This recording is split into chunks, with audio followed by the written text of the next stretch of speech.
ভারতবর্ষের লোকজন তার ধর্মকে যতটা শিখতে আগ্রহী বা তার ধর্মকে গভীরভাবে জানতে আগ্রহী, তার থেকে সেই ধর্মের ভিত্তিতে, ধর্মের পরিচয়ের ভিত্তিতে মারামারি করতে সবচেয়ে বেশি আগ্রহী। এর সবচেয়ে বড় উদাহরণ হচ্ছে এই রিসেন্টলি যেসব বিতর্কগুলো ওঠে যে হিন্দু ধর্মে মাংসাশী বনাম নিরামিষাশী, আবার রিপিট করছি, ভেজিটেরিয়ান বনাম নন ভেজিটেরিয়ান। আরে বাবা, রামায়ণ মহাভারতের যুগে কেউ, আমি আবার রিপিট করছি, রামায়ণ মহাভারতের যুগে নিরামিষাশী ব্যাপারটাই ছিল না। বা আপনি ধরুন রাম অথবা পাণ্ডব দুজনাই কিন্তু বনপর্বে সবাই বনেই ছিল। বনে মানুষ কি খায়? সে হরিণ টরিণ মেরে, হরিণ যা বনের পশু পাখি মেরে তার মাংস খেত, আর তার সাথে ফলমূল খেত। এই তো খাবার, কারণ বনে তো এছাড়া কিছু আর পাবে না, রাইট? এটা রামায়ণও বলুন, মহাভারতে বলুন, বারবার আসবে যে পাণ্ডবরা যখন কোনো ব্রাহ্মণ সৎকার করছে তাদেরকেও সেই যে মাংস তারা খাচ্ছে তাদেরকে খেতে দিচ্ছে, এছাড়া তো আর খাওয়ার কিছু নেই ওখানে। খুব সিম্পল ব্যাপার, রাইট? এই ফলমূল আর ইয়ে ছাড়া কিছুই নেই।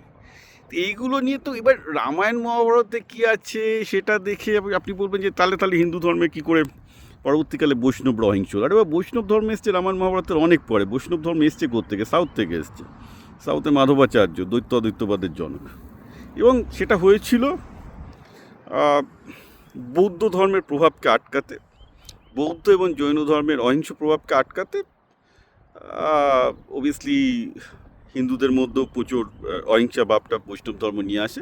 আর একটা প্র্যাকটিক্যাল ইকোনমিক রিজনের ছিল। ইকোনমিক রিজনটা এই যে ভারতে প্রচুর ডাল উৎপন্ন হতো, অর্থাৎ ভেষজ প্রোটিন, মানে এগ্রিকালচার প্রোটিন প্রচুর পাওয়া যেত, তো ন্যাচারালি হতো। কিন্তু পশ্চিমবঙ্গের প্রভাব পড়েনি, কারণ পশ্চিমবঙ্গের সোর্স অফ প্রোটিন কখনোই ডাল ছিল না। পশ্চিমবঙ্গের সোর্স অফ প্রোটিন চিরকালই মাছ ছিল, যেহেতু মাছ অনেক পাওয়া যেত, যেহেতু নদী প্রচুর ছিল। এখন তো নদীগুলো মেরে ফেলেছে, এখন আর সে কথা হয়তো বলতেও পারবো না।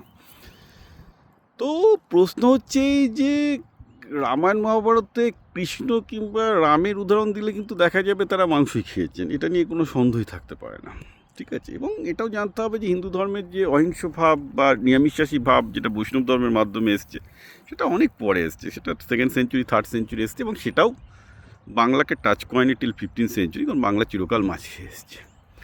আর একটা কথা হচ্ছে যে আপনি মাংসাশী হবেন না নিরামিষাশী হবেন, মানে আপনি নিরামিষ খাবেন না আমিষ খাবেন, এটা কিন্তু একটা বৈজ্ঞানিক সিদ্ধান্ত, রাইট? এটার জন্য আপনি কেন ধর্মগ্রন্থ দেখতে যাবেন? সবচেয়ে প্রথম কথা।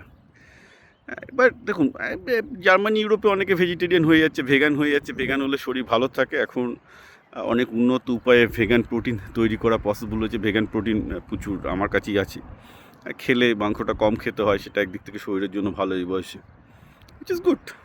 তো আপনি নিরামিষাশী হবেন না মাংসাশী হবেন, সেটা মানে সেটা বিজ্ঞানের ভিত্তিতে ডিসাইড করুন, সেটা সায়েন্সের ভিত্তিতে ডিসাইড করুন যে না, ঠিক আছে, ভেগান খেলে শরীর ভালো থাকে, ফাইন, খান। কিন্তু এটার সাথে ধর্মকে জড়াবেন না। রামায়ণ বা মহাভারতের উদ্দেশ্য আলাদা। রামায়ণ মহাভারত একটা এপিক, যার থেকে আপনার অনেক কিছু শেখার আছে। লিস্ট অফ হুইচ ইজ যে আপনার মাংস খাওয়া উচিত না, মাংস খাওয়া উচিত না। মানে এটা একটা স্টুপিডিটি আনলিমিটেড হয়ে যাচ্ছে হিন্দুদের মধ্যে, টোটাল স্টুপিডিটি আনলিমিটেড, এবং ভক্তদের মধ্যে। মানে এর সাথে মানে যেভাবে এখন এই নিরামিষের প্রচার চলছে, জোর করে লোককে নিরামিষ খাওয়ানোর চেষ্টা চলছে ধর্মের নামে, which is ridiculous, totally ridiculous, যার সাথে ধর্মের কোনো সম্পর্ক নেই।